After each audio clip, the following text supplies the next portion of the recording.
Bonjour et bienvenue dans ce tuto vidéo Excel.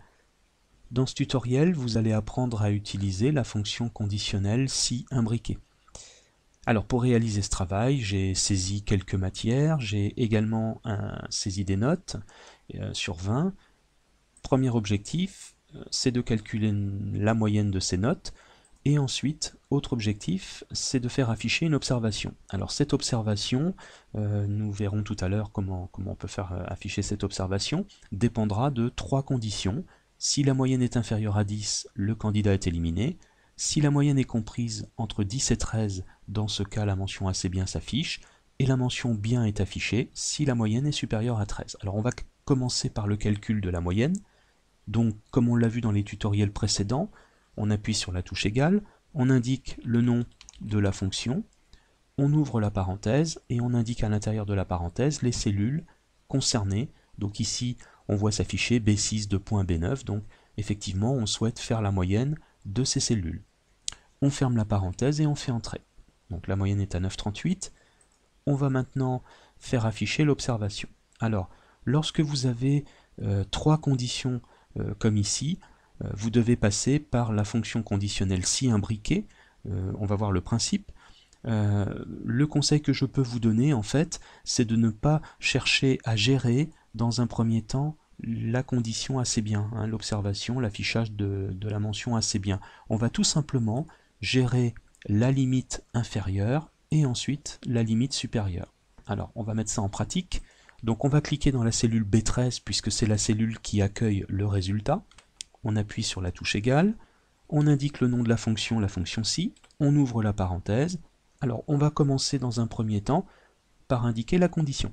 Donc on va prendre, comme je vous le disais tout de suite, la limite inférieure. Donc ici, si B11 est strictement inférieur à 10, donc on va saisir notre condition, alors, point virgule, on affichera éliminé. Donc,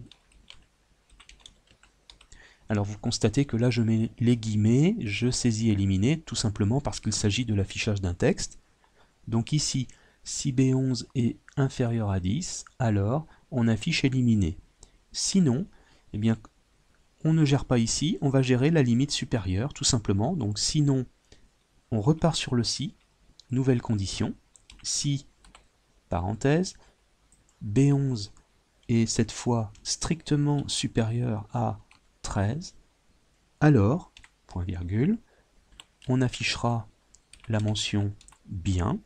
Sinon, eh bien, il ne nous reste plus que la dernière mention que nous n'avons pas encore utilisée, c'est-à-dire la mention assez bien. Donc on va fermer les guillemets. Attention aux parenthèses. Une parenthèse ici, donc qui va s'afficher, c'est la parenthèse rouge de ceci imbriqué.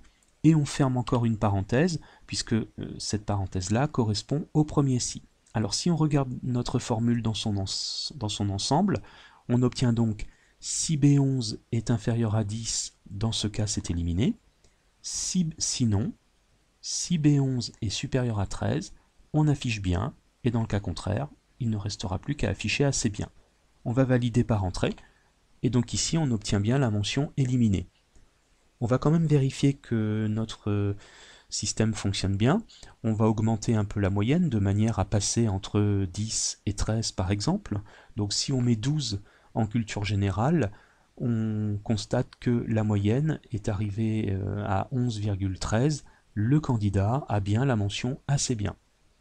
On va mettre maintenant des moyennes un petit peu plus fortes pour passer au-delà des 13. Bon, admettons ici 18. Et on obtient une moyenne de 14,38 avec la mention bien. Voilà, le travail est donc réalisé. Retenez bien que l'on gère la limite inférieure, la limite supérieure, tout simplement pour réussir le travail donc de cette fonction si imbriquée. À bientôt.